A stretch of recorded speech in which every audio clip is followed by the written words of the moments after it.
Hello students, तो कैसे हैं आप लोग।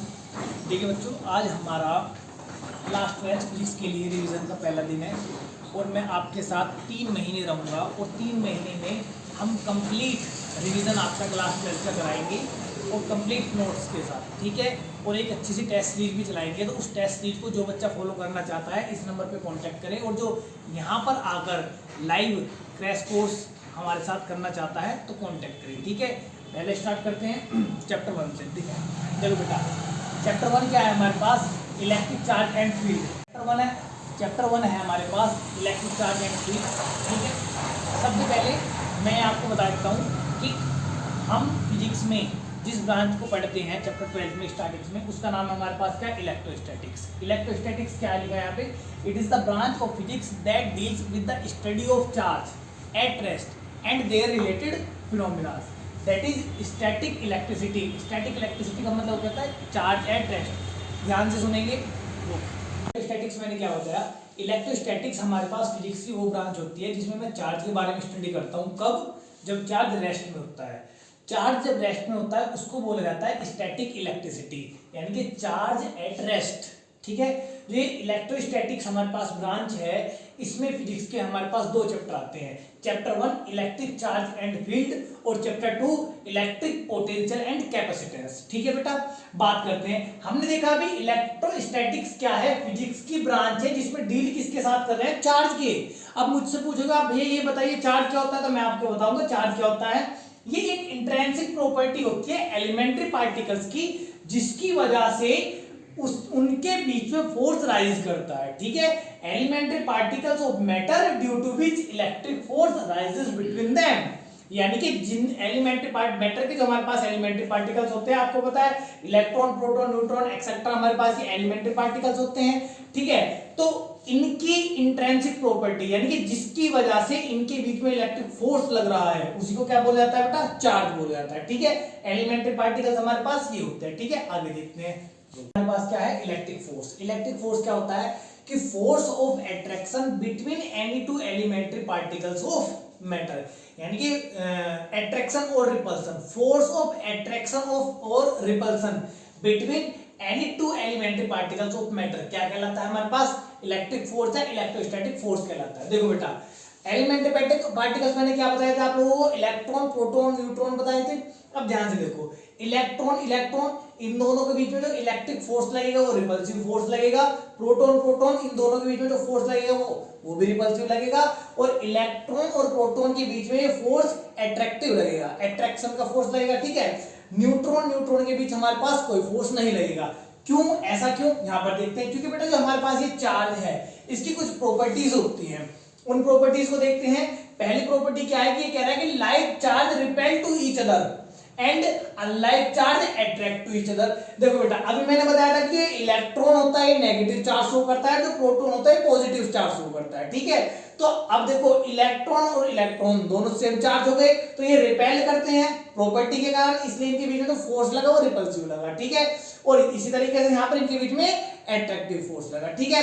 देखो दूसरी प्रॉपर्टी क्या है हमारे पास? दूसरी प्रॉपर्टी हमारे पास है चार्ज की quantization of charge. Quantization of charge क्या कहता है कि according to this property of charge, total charge on a body is equal to the basic unit of charge represented by e, यानी कि किसी भी बॉडी पर जो टोटल चार्ज होगा वो इंटीग्रल मल्टीपल होगा किसके? चार्ज की बेसिक यूनिट के, यानी कि जो चार्ज की सबसे छोटी यूनिट होती है, बेसिक यूनिट होती है, वो होती है ई से उसको रिप्रेजेंट किया जाता है, और उसकी वैल्यू होती है हमारे पास plus minus 1.6 into 10 to the power minus 19 coulomb.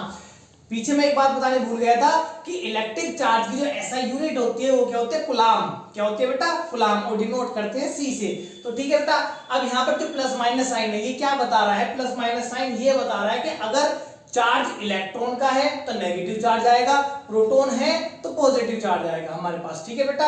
यहां पर देखते हैं क्वांटाइजेशन ऑफ चार्ज क्या कह रहा था कि total charge on a body is equal to the integral multiple of basic unit of charge, that is Q is equal to plus minus n e. यहां पर Q क्या है? टोटल चार्ज है, N क्या है? एक इंटीजर है, और E क्या है? बेसिक यूनिट ऑफ चार्ज है, ठीक है। देखो बेटा, अगर ये बेसिक यूनिट ऑफ चार्ज जो है मेरे पास ये इंटीग्रल मल्टीपल है तो ही किसी बॉडी पर चार्ज पॉसिबल है, अदरवाइज बॉडी पर चार्ज पॉसिबल नहीं होगा। एक क्वेश्चन से देखते हैं इसको। क्वांटाइजेशन ऑफ चार्ज पर हम एक क्वेश्चन लेके आए। देखो क्वेश्चन है कि how many number of electrons can be remove from a piece of metal to give a charge of 1 coulomb. ठीक है बेटा, अब देखो इस क्वेश्चन को देखते हैं। इसमें ये बोल रहा है कि एक कोई मेटल का पीस है, उसको अगर मैं 1 कूलम का चार्ज उस पर लाना चाहता हूं तो कितने नंबर ऑफ इलेक्ट्रॉन्स को निकालना पड़ेगा वहां से। देखो बेटा पहली बात यहां पर ध्यान से सुनेंगे थोड़ा सा। मान लो अभी तुम्हारे पास ये कोई हमारे पास क्या है, एक बॉडी है। क्या है ये? एक आइसोलेटेड बॉडी है, मैंने इसको ए बोल दिया। ठीक है, अब देखो कोई भी बॉडी चार्ज कैसे होती है, पहले मैं आपको ये बता देता हूं कोई भी बॉडी चार्ज कैसे होती है। देखो बेटा किसी भी बॉडी के चार्ज होने का कारण ये है कि एक्चुअल ट्रांसफर ऑफ इलेक्ट्रॉन्स, क्या है, actual transfer of electrons from one body to another body. यानी कि मान लो एक बॉडी ये हमारे पास क्या है, ए है। अगर मैं यहां पर देखूं तो फिलहाल में इसके पास जो नंबर ऑफ इलेक्ट्रॉन है वो equal to number of proton है। आप ये मान सकते हैं नहीं मान सकते? देखो कैसे, अगर मैंने बोल दिया, मान ले तो मैं यहां पर भाई देखो अभी ये न्यूट्रल है। न्यूट्रल इसीलिए है क्योंकि इस पर जितने नंबर ऑफ इलेक्ट्रॉन्स है उतने नंबर ऑफ प्रोटॉन है। ठीक है, मैंने माना कि 10 इलेक्ट्रॉन है और 10 यहां पर प्रोटॉन है। ठीक है, अब मैं बोल रहा हूं कि मैं इस बॉडी को चार्ज कैसे करूंगा। मैंने आपको क्या बताया कि या तो इस बॉडी से इलेक्ट्रॉन्स का कंप्लीट ट्रांसफर कर दो। ठीक है, कि या तो इस बॉडी से इलेक्ट्रॉन निकाल लो या इस बॉडी पर इलेक्ट्रॉन दे दो तो ये बॉडी चार्ज हो जाएगी। ठीक है, बहुत अच्छी बात है। अब देखो यहां पर बेटा ध्यान से सुनेंगे कि अगर मैं इस बॉडी को एक इलेक्ट्रॉन दे देता हूं, ठीक है, इलेक्ट्रॉन देते कैसे हैं लेते कैसे हैं ये आगे थोड़ा हम चलेंगे, अभी के लिए आप यहां पर देखेंगे। अगर मैं इस बॉडी को एक इलेक्ट्रॉन देता हूं तो अब यहां पर देखो एक इलेक्ट्रॉन प्लस हुआ तो टोटल नंबर ऑफ इलेक्ट्रॉन यहां पर कितने हो गए, 11 हो गए, और प्रोटॉन कितने हैं, 10। तो 10 प्रोटॉन ने 10 इलेक्ट्रॉन को न्यूट्रलाइज करा तो यहां पर क्या बच गया, एक इलेक्ट्रॉन फालतू। तो जब इलेक्ट्रॉन दिया तो बॉडी पर चार्ज कैसा आ गया, नेगेटिव, क्योंकि एक इलेक्ट्रॉन फालतू हो गया तो इलेक्ट्रॉन इस तरीके से क्या हुआ, नेगेटिव चार्ज शो कर गया। अब मेरी बात को ध्यान से देखेंगे, अगर मैं इस बॉडी से एक इलेक्ट्रॉन निकाल दूं, मैंने एक इलेक्ट्रॉन निकाल दिया, इलेक्ट्रॉन जब मैंने निकाल दिया तो यहां पर मेरे पास 9 इलेक्ट्रॉन बचते हैं और मेरे पास यहां पर 10 प्रोटॉन बचते हैं। ठीक है, अब देखो 9 इलेक्ट्रॉन मेरे पास 9 प्रोटॉन को कैंसिल कर देंगे या नहीं कर देंगे, तो मेरे पास एक एक्स्ट्रा क्या बचता है, प्रोटॉन बचता है। तो प्रोटॉन कैसा चार्ज शो करता है, पॉजिटिव चार्ज शो करता है। यानी कि यहां से आप ये देख सकते हैं कि किसी बॉडी को कैसे चार्ज कर सकते हैं कि या तो उससे इलेक्ट्रॉन्स को कंप्लीट निकाल दो और या इलेक्ट्रॉन्स को दे दो। अगर मैं इलेक्ट्रॉन देता हूं तो बॉडी कैसा चार्ज हो जाती है, बॉडी कैसा चार्ज शो करती है, नेगेटिव। और अगर मैं इलेक्ट्रॉन ले लेता हूं तो बॉडी कैसा चार्ज शो करती है, पॉजिटिव। यहां तक की बात समझ गई। अब एक छोटा सा क्वेश्चन मैं आपसे यहां पूछूंगा कि भाई हम जो है इलेक्ट्रॉन को ही क्यों निकाल रहे हैं। बात समझ रहे हो कि भाई मैंने इलेक्ट्रॉन का ही ट्रांसफर करा, इलेक्ट्रॉन को या तो मैंने दिया या मैंने इलेक्ट्रॉन को लिया। आप ये क्यों नहीं कह रहे कि भैया आपने प्रोटॉन क्यों नहीं निकाला। देखो बेटा आप मैं छोटी सी एक चीज आपको समझाना चाहता हूं, ये हम वैसे चैप्टर 12 में एटम में जाकर पढ़ेंगे। आप देखो अगर ये हमारे पास क्या है, एटम है, इतना आप सभी जानते होंगे कि एटम के एक न्यूक्लियस होता है। ठीक है, न्यूक्लियस होता है। न्यूक्लियस क्या होता है कि एक टिनी सेंटर कोर होती है जिसमें एटम का ऑलमोस्ट मास और टोटल पॉजिटिव चार्ज कंसंट्रेटेड होता है। ठीक है, अब देखो यानी कि इसमें टोटल नंबर ऑफ न्यूट्रॉन्स और टोटल नंबर ऑफ प्रोटॉन्स होते हैं हमारे पास। ठीक है, और इलेक्ट्रॉन इसके अराउंड एक सर्कुलर पाथ पे, सर्कुलर ऑर्बिट में रिवॉल्व कर रहे होते हैं। ठीक है, अब एक बात ध्यान से सुनो बेटा, इलेक्ट्रॉन और न्यूक्लियस के बीच में इलेक्ट्रोस्टैटिक फोर्स लग रहा है, लेकिन जो हमारे पास एक प्रोटॉन है न्यूक्लियस के अंदर। ठीक है, तो न्यूक्लियस के अंदर वहां पर स्ट्रॉन्ग न्यूक्लियर फोर्स लगता है, जिसकी वजह से इलेक्ट्रॉन के कंपैरिजन में प्रोटॉन्स को निकालना बहुत ज्यादा हमारे पास क्या होता है, इम्पॉसिबल होता है। ठीक है, मतलब निकल तो जाते हैं, ऐसा कुछ नहीं निकलते नहीं है, लेकिन बहुत ज्यादा डिफिकल्ट होता है, बहुत ज्यादा एनर्जी का यूज करना पड़ता है। तो हम क्या करते हैं कि इलेक्ट्रॉन यहां से हमारे पास निकल जाएंगे। तो अब एटम क्या है, स्मॉलेस्ट पार्टिकल है किसी भी बॉडी का, तो बॉडी पे हम जैसे थोड़ी भी एनर्जी देंगे तो इलेक्ट्रॉन वहां से निकलेगा और निकल के चला जाएगा, कंपैरिजन टू किसके, प्रोटॉन के। तो इसीलिए बॉडी से या तो इलेक्ट्रॉन निकलता है या इलेक्ट्रॉन दिया जाता है, ठीक है। इस तरीके से बॉडी चार्ज होती है।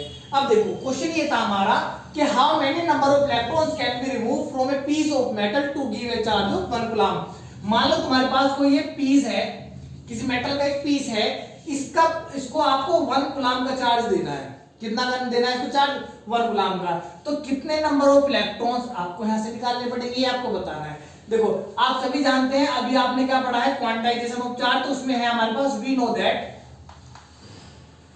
हमारे पास फॉर्मूला क्या होता है, Q is equal to plus minus n e, है ना। तो हमें क्या दिया है, चार्ज कितना देना है, 1 कूलम, दैट इज Q की वैल्यू क्या होगी हमारे पास 1, ठीक है। कितने नंबर ऑफ इलेक्ट्रॉन्स निकालने हैं इसकी वैल्यू पूछी गई है हमारे पास, और बेसिक यूनिट ऑफ चार्ज क्या होता है, 1.6 × 10⁻⁻19 कूलम हमारे पास होता है या नहीं होता, ये देखेंगे। इसको नीचे लेके जाऊंगा तो n इक्वल टू क्या मिलेगा हमारे पास, यहाँ पे देखते हैं, हमारे पास यहाँ पर मिलेगा n is equal to 1/1.6 × 10⁻⁻19 coulomb. इसको ऊपर लेके जाऊंगा तो मेरे पास बनेगा 1/1 × 10⁻19/0.6। और जब इसको मैं सोल्व करता हूं तो हमारे पास जो n की वैल्यू आती है वो आती है 6.25 × 10⁻+18। यानी कि अगर मैं इस पीस को 1 कूलम चार्ज देना चाहता हूं, इस मेटल के पीस को मैं 1 कूलम चार्ज देना चाहता हूं, तो कितने नंबर ऑफ इलेक्ट्रॉन्स निकालने पड़ेंगे, 6.25 × 10⁻18। ठीक है बच्चों, ध्यान सुनो। आज के लिए इतना ही रखते हैं। अगर आपको हमारी वीडियो अच्छी लगी हो तो हमारे चैनल को सब्सक्राइब करें और लाइक करें video. Thank you so much.